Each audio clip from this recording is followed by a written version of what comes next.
Maybe you need your aura buffed or something. She seems very angry, girl.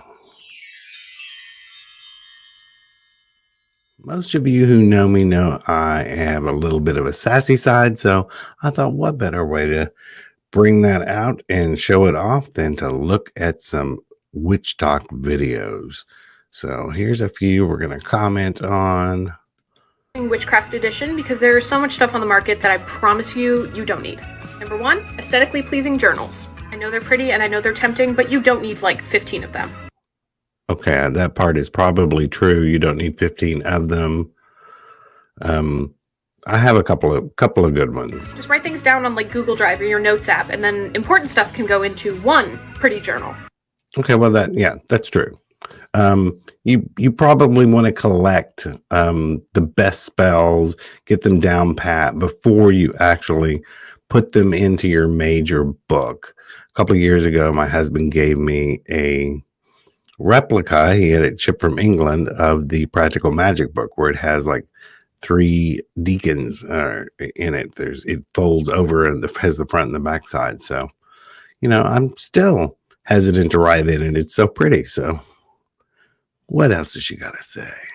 Number 2, any books by Scott Cunningham or Ray Buckland. Ooh. There's so many better books out there written by better authors. Just don't even bother. Just don't even bother. Now, listen, hon.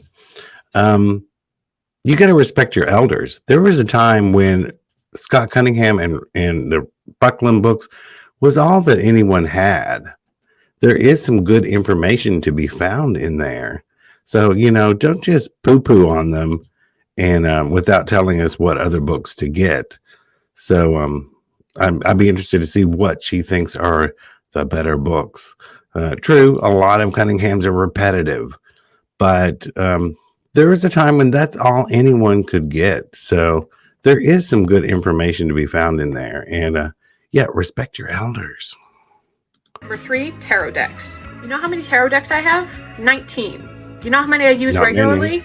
Many. 1. Sometimes 2. Sometimes 2. You don't need like a million of them. Find 1 or 2 that you really connect with and then stop buying them.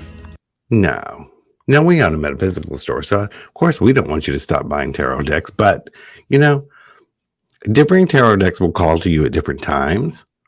So it's true. I mainly use my Rider-Waite and I use the Lenormand deck, but I don't know how many decks. My favorite deck I don't even use. I don't connect with it, but I love it anyway. It's the Mythic Tarot, and I have some of the original decks that are out of print. So buy as many tarot decks as you want. Number 4 is crystals. Again, you don't need 700 crystals. No, get you a few need that 800. you really like and then stop buying them.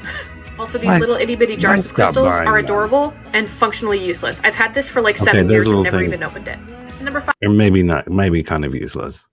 I don't know. They're a good way to hold other things. It's a way to put that energy out without having to scatter them all over the place. But yeah, I would probably empty out one of those bottles and put herbs and other things in with it. 5 is anything that can be categorized as altar decor. Don't decorate your altar with useless crap just to fill up the space. Don't get sucked in by pretty Pinterest altars. Your altar does not have to be aesthetic to be powerful. Ooh, it didn't have to be aesthetic to be powerful. I disagree. I mean, I took art for 4 years. I'm using that every day in something, whether it is decorating our store, decorating my altars. And I do find that if you put energy into your altars, let's take a look at my altar. Here, I just took this video last night. These are some of my altars. I put a lot of work and energy into these, which to me translates into the work that is done. So yeah, go have a pretty altar. Besides, hon, why are you so pointed? Maybe you need your aura buffed or something.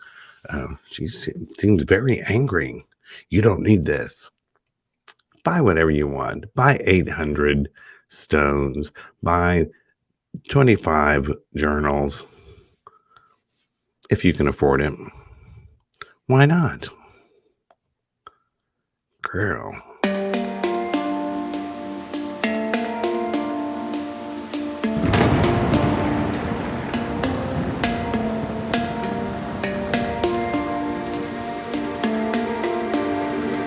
are not letting go. They might have unfinished business or just not ready to let go. Well, it depends. Has he been calling?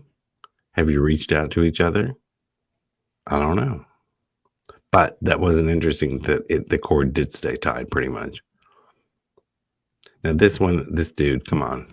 Something to fall and a lot of glass to break on the ground. You can do it, or better yet, you can wait for them to do it. Either way, it has to be a lot of glass. So when it happens, down and start picking up the glass with your hands and throwing it. The person you suspect of being a witch will instinctively come down and help you. If they cut themselves, not a witch. If they can handle broken glass without cutting themselves, odds are that person is a witch. That is ridiculous. So if you pick up broken glass and you don't cut yourself, you're a witch. Maybe you're careful. Dude, that is the dumbest thing I've ever heard. First of all, we need you to mop those floors. Okay. This has been interesting.